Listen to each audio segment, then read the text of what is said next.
Olá a todos, no vídeo de hoje vamos falar sobre as minhas leituras do mês de maio e fazer assim um vídeo de opinião sobre os dois livros que eu li. Abril foi um mês muito prazeroso a nível de leituras, li várias leituras de 5 estrelas, livros que com certeza vai estar na lista de melhores do ano, livros da minha vida, pronto, enfim, caso tenham interesse vejam o vídeo anterior para perceberem do que é que eu estou a falar, mas o que é certo é que essas experiências tão boas trouxeram um vazio. E é um vazio a que os livrólicos chamam de ressaca literária. Portanto, eu tive as duas primeiras semanas de maio sem saber o que havia de ler, sem saber o que fazer. Portanto, andava a experimentar livros a ver qual é que me cativava, mas nenhum me cativava. E isso mudou quando eu fui ao Kobo ver o que é que eles tinham para lá e descobri que tinha lá um livro de uma autora que eu já tinha lido há uns anos, que tinha adorado, que era a Sarah Edison Allen. Eu, quando tinha cerca de 11 anos, li O Feitiço da Lua, dessa autora. Adorei. Acho que, mesmo tendo 11 anos, acho que até se justificava ler aquilo, porque, pronto, apesar de ser adulto, não é? Era um romance muito fofo. Depois, anos mais tarde, li qual é que eu li? A Árvore dos Segredos, que eu lembro-me de ter gostado, porém, na altura senti que faltava alguma coisa. E então agora comecei por ler em maio A Magia das Pequenas Coisas, que está disponível no Kobo Plus. Só que depois, a atualizar o Goodreads, percebi que aquilo pertencia a uma sequência de livros. Portanto, era o segundo livro e faltava-me ler o primeiro, que era O Jardim Encantado. Eu tenho aqui um exemplar porque fiquei histérica quando soube. Nem fui confirmar no Kobo, fui logo à Vinted procurar se alguém vendia, encontrei, a pessoa vendeu, em 2 dias o livro chegou. Só que mal eu fiz o negócio e paguei, eu pensei, bem, se calhar deixa cá ver, já que estou tão entusiasmada, deixa ver se no Kobo também tem o primeiro livro. E tinha. Portanto, aqui está o livro, não é? Eu comprei, a senhora foi muito impecável, enviou logo, mas eu li todo o livro no Kobo. E olhem, e acho que é uma leitura boa. Se vocês gostarem de romance, se vocês gostarem de relações familiares um pouquinho conturbadas, mas de forma leve, não, nada assim de muitos dramas, nada muito pesado. Também é bom se vocês gostarem de realismo mágico. E é bom se vocês também gostarem de histórias que tenham alguma comida, alguma personagem que faz comida, que faz bolos, que faz doces. Pronto, estão a ver a ideia. Estes livros da Sarah Edison Allen têm todos essa fórmula. Portanto, nós temos sempre uma personagem que, por algum motivo, tem bastantes fantasmas do seu passado, é uma pessoa muito fechada devido às cicatrizes do seu passado. Normalmente essa personagem tem muito jeito para a culinária, seja a fazer bolos, seja a fazer comida, mas é principalmente os doces. E depois também há, lá está, essas cicatrizes do passado podem ser por romances não resolvidos, mas também podem ser ligações familiares um pouco complexas, não é? Que aqui não são assim tão complexas, o livro é leve, a história é leve. Mas aqui nesta história nós conhecemos a Claire, que lá está, é uma pessoa muito fechada, ela tem um negócio de catering, portanto ela é muito bem sucedida no que faz e muito do seu sucesso deve-se ao facto dela ser uma Waverly. Portanto, ela pertence à família das Waverly e nesta pequena cidade esta família é muito conhecida pelos toques mágicos que elas têm. Para já, no jardim delas tem uma macieira que floresce no inverno, atira maçãs às pessoas e essas maçãs, se por acaso alguém as comerem, ficam a saber qual é o evento mais importante do futuro delas. Portanto, uma coisa assim meio assustadora. Mas pronto, esta família, estas mulheres, são conhecidas principalmente pelas suas particularidades, são consideradas estranhas por terem este toque mágico nas personalidades e na forma como elas encaram a vida. Esta Claire tem uma irmã que se chama Sydney. A Sydney saiu de lá da cidade aos 18 anos, precisamente porque não se enquadrava bem, não se queria ver como uma pessoa estranha, ela queria realmente enquadrar-se na sociedade, fazer parte e não ser excluída. E ao mesmo tempo que ela tentava fazer parte de uma sociedade, ela afastava-se e já excluía-se a si própria da família e no fim, aos 18 anos, quando acaba o liceu, percebe ou tem a sensação que não pertence nem à sociedade nem à família. Portanto, ela decide abandonar e explorar o mundo como a sua mãe tinha feito antes. O que é certo é que estas duas irmãs, elas são irmãs, estas duas irmãs têm muitas mágoas do passado. A Sydney é mais por esta rejeição, por esta não pertença, não é?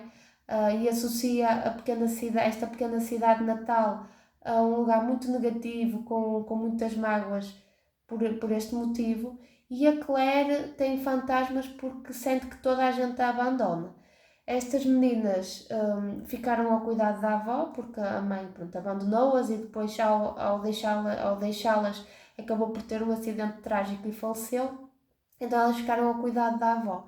E a Claire sempre teve aquele trauma do abandono. Primeiro foi a mãe e depois a Claire, como é mais velha, ela teve mais percepção do que aconteceu e da forma como a mãe levava a vida antes de as deixar ao cuidado da avó. Sempre teve uma percepção muito mais realista. E sempre teve esse trauma do abandono com a mãe e depois com a irmã, que também, apesar do relacionamento delas não ser assim muito afável no tempo da adolescência, o que é certo é que ela sentiu essa carência também com a irmã. Mais tarde a avó dela também acaba por falecer, então ela vê-se sozinha e é uma pessoa mesmo muito fechada.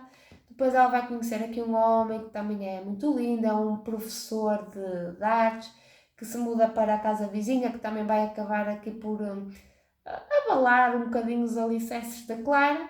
E, para além disso, a sua irmã Sydney volta à sua cidade natal, não é? E volta para a casa da Claire, que era a casa da avó, com a sua filha Bey, de 5 anos. E, portanto, a Claire tem que se adaptar de ser uma pessoa super solitária a ser uma pessoa que tem um vizinho que está sempre ali a arrastar a asa para cima dela e de ter uma irmã outra vez, não é?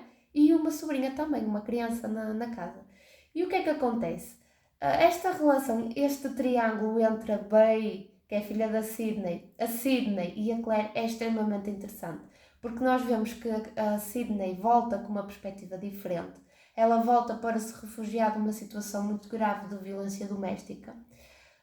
E quero fazer aqui um parênteses, porque apesar do livro ser muito água com açúcar, esta questão da violência doméstica é dura. Não é assim muito explorada, mas quando é abordada é dura de se ler. Portanto, realmente é uma situação grave que leva a Sydney a regressar. E depois temos toda esta situação, como eu estava a dizer, a relação entre as três personagens acaba por ser muito interessante, porque a Claire sente-se um pouco inibida, tem um bocado de receio de se dar a conhecer. A Sydney sente-se mal porque não está, ainda tem muita mágoa daquele lugar e especialmente da irmã também, porque elas não se davam.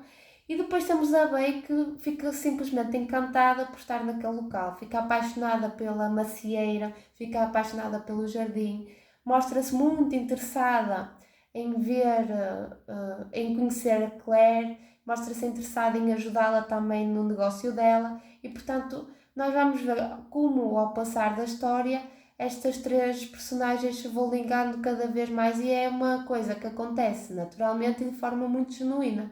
Sinceramente, acho que está excelentemente bem retratado. E pronto, e também é muito interessante ver a forma como a Sydney tenta dar a volta por cima e tenta refazer a vida dela, mesmo com os traumas que tem, quer da situação de violência doméstica que passou, mas também em relação àquilo que ela tinha vivido já naquela cidade que também não tinha sido muito agradável. E portanto, nós vemos estas duas irmãs a adaptarem-se uma à outra, a adaptarem as rotinas, a tentarem se ajudar, a reconstruir uma relação e a curar não diria, mas a enfrentar de uma forma mais positiva todas as cicatrizes que a vida já lhes tinha trazido. E depois temos esta personagem pequenita, que é a Bey, que traz aqui muita leveza e que acaba por unir estas duas personagens. Portanto, esta família de mulheres todas têm um poder mágico, digamos assim. A Claire é através da culinária, tal como a avó dela também tinha esse talento, que era cozinhar com diferentes intenções e mediante essa intenção ia causar diferentes reações em quem comia realmente os doces e as iguarias delas. E depois temos a Bey, que também é uma personagem muito interessante, que o seu grande poder é saber logo onde é que as pessoas e as coisas pertencem. Portanto, ela chega a um sítio, ela vê um garfo e ela sabe exatamente onde é que é a gaveta do garfo. Ou olha para uma pessoa e sabe se realmente pertence lá ou não. E quando ela chegou aqui a casa da Claire, ela percebe que pertence ali. Portanto, estava tranquila em relação a isso. E neste primeiro livro é tudo o que temos, ok? As irmãs a refazerem a vida dela, a adaptarem-se, a curarem traumas, mas principalmente a Sidney a libertar-se de tudo o que é do passado, ok? E é muito giro. Eu dei 5 estrelas, porque é muito divertido este livro. E depois temos a Magia das Pequenas Coisas, que é exatamente a continuação. E neste livro, a Bey já tem 15 anos, a Sidney e a Claire já estão casadas, inclusive a Claire já tem uma filha também, que ainda não manifesta nenhum poder, não é? No início do livro a Claire mostra-se um bocadinho preocupada porque acha que a filha não tem nada a ver com ela.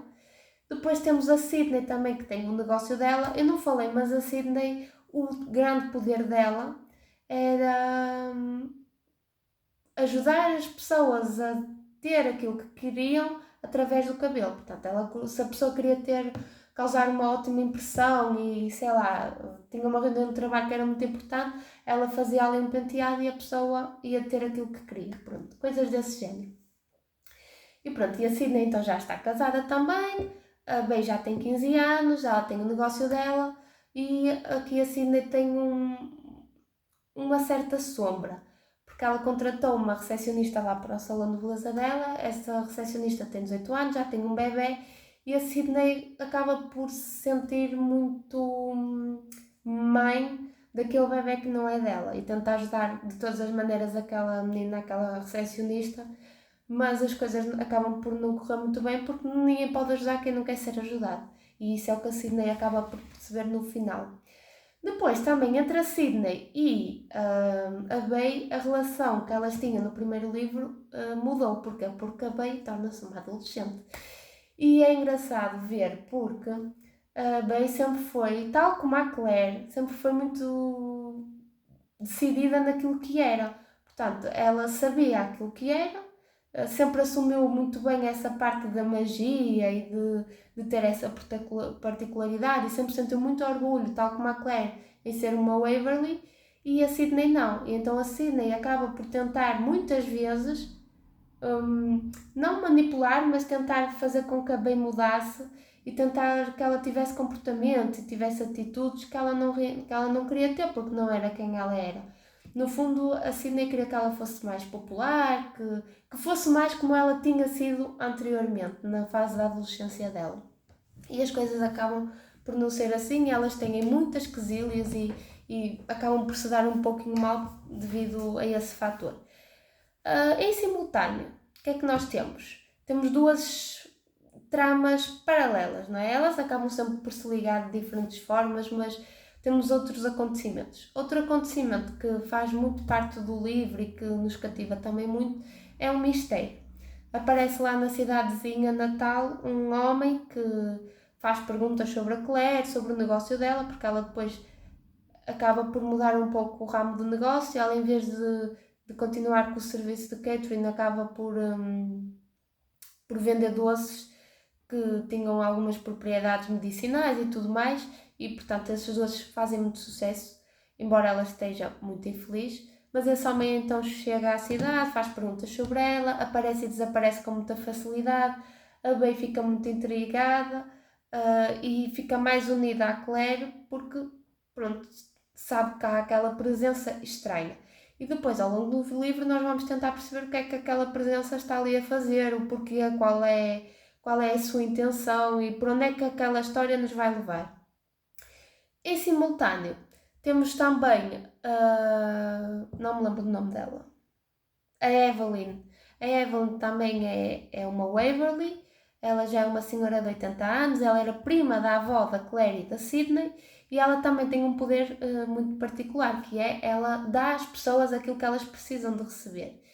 E pronto, e ao longo da história nós temos a Evelyn e uma relação que ela tem de amizade, companheirismo, com um senhor que é o Fred, que pronto, ela é homossexual, acaba por se divorciar e não lida bem com aquilo e acaba de uma maneira também muito natural e lisonjeia de ficar com a Evelyn na casa dela e tudo mais. Portanto, acabou por ser como um filho para ela, porque ajudava em tudo que ela precisava e tudo mais. E temos assim essas duas tramas e depois tudo acaba por se conectar e nós descobrimos também que a Bey também está muito apaixonada, não é? Depois descobrimos por quem a Bey está apaixonada e pronto, e fazemos outras associações ao primeiro livro. E enfim, olhem, é uma continuação que eu acho que se esta autora tivesse intenções de, como agora se vê muitas, não é?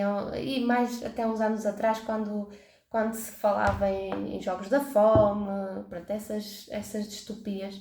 Eu acho que se a autora quisesse, ela podia prolongar esta história por muito tempo e com vários livros, mas acontece que ela não quis, então ela fez dois livros que se encaixam perfeitamente. Nós vemos como o passado, o primeiro livro é muito querido, é muito fofo, claro que tem os seus dilemas, tem as suas superações, e depois temos um segundo livro que não deixa de fazer sentido. Portanto, o que está no passado, é referido várias vezes e nós conseguimos entender muito bem, são referências importantes, mas são dilemas diferentes, são obstáculos diferentes, batalhas diferentes.